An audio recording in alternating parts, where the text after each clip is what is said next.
Hello and welcome to the Federal. As Shehbaz Sharif takes charge as the Prime Minister of Pakistan, an economic crisis awaits his attention. Sharif has asked his team of economists to engage with the International Monetary Fund to resume a $6 billion funding program. It is imperative for Pakistan to obtain the next tranche of assistance from the IMF to avert an economic meltdown, much on the lines of what Sri Lanka is currently undergoing.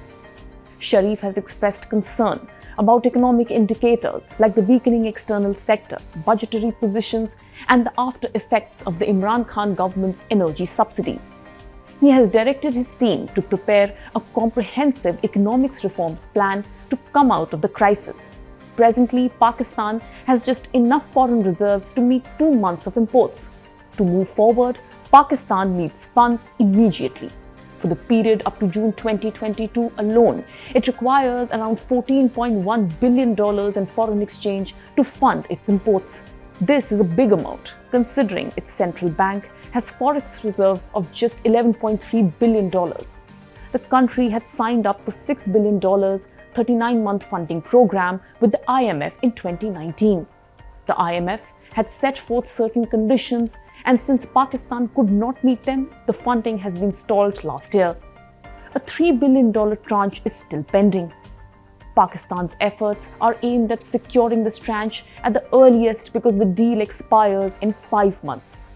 Among IMF's conditions, Pakistan was to rein in its spending and subsidies. But this went into jeopardy as the government, then headed by Imran Khan, sharply decreased energy prices.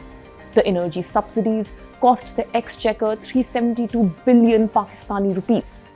Securing the fresh funds could hinge on the new government's ability to raise energy prices and remove subsidies. Experts say that Sharif may need to raise taxes to implement the IMF reforms. In June 2021, the World Bank had approved $800 million in financing for 2 programs in Pakistan, one for affordable and clean energy and the second to promote inclusive economic growth. It has also now asked Pakistan to withdraw its unsustainable and ineffective subsidies, else the nation may risk losing the financing. But what is an economic bailout and why do countries opt for it? Also, what do these nations put at stake to receive bailout packages? Let's find out. Bailout is a general term for extending financial support to a country staring at bankruptcy. The loan can be in the form of cash or bonds. A bailout is often accompanied by greater regulations from the lender agencies like the IMF or the World Bank. More often than not, the countries are required to scale down expenditure, trim subsidies, and rein in inflation. This often calls for strict fiscal discipline that does not bode well for electoral popularity. It's for this reason that governments balk at finance packages from global multilateral agencies and opt for it only as the last resort. However, the Sharif administration may have no alternative to towing the IMF's line and obtaining the $3 billion tranche. The lessons from Sri Lanka may prevail on its decision.